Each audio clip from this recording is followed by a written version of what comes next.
বিগত দিনে আমরা এই 15 বছর ফ্যাসিবাদের দুঃশাসনের চরমভাবে নির্যাতিত, মামলা হামলার শিকার হয়েছি।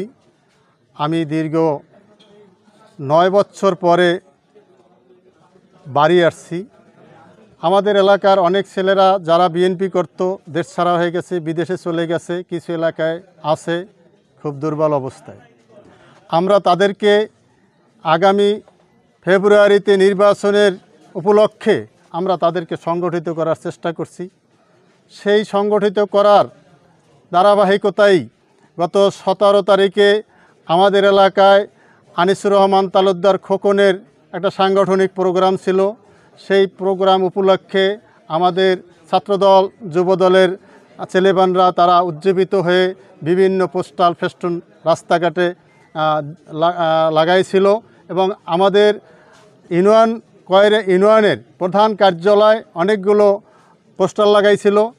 জিয়াউর রহমান, তারেক রহমান, বেগম খালেদা জিয়ার সম্বলিত যে ছবি পোস্টারগুলো এখানে টানানো ছিল। হঠাৎ করে 16 তারিখ রাতে একদল দুর্বৃত্ত, যাদেরকে আমরা আওয়ামী দোসর হিসাবে চিনি, তারা একটা সংগঠিত অবস্থায় এসে সেই পোস্টারগুলোরে ছিঁড়ে ফেলছে। এই নিয়ে আমাদের ছেলেপান কিছু উত্তেজিত বাক্য বিনিময় করছে।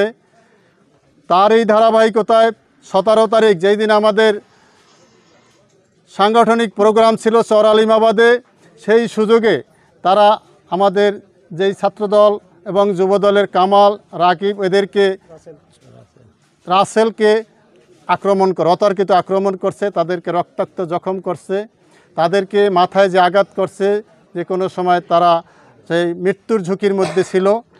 আমরা তাদেরকে স্থানীয় লোকজনের সহযোগিতায় কালকিনি স্বাস্থ্য কমপ্লেক্সে ভর্তি করেছি এবং থানায় একটা সাধারণ ডায়েরি করতে গেছি। ওসি সাহেব আমাদের সেই সাধারণ ডায়েরিকে তদন্তের অজুহাত দিয়ে 3 দিন পরে আমাদের সেই অভিযোগ সে নিয়েছে।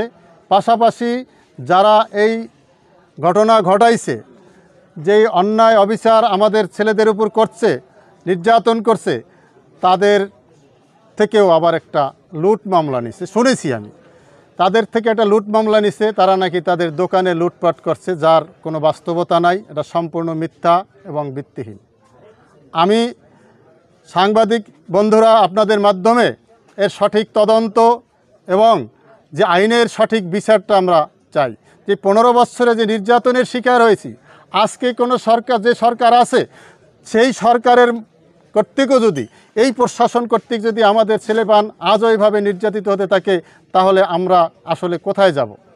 আমরা এর একটা সঠিক বিচার দাবি করছি এবং প্রশাসনের নিরপেক্ষতা দাবি করছি। প্রশাসন যেভাবে পক্ষপাতিত্বমূলক, বৈষম্যমূলক আচরণ করছে, আমরা এর প্রতিকার চাই।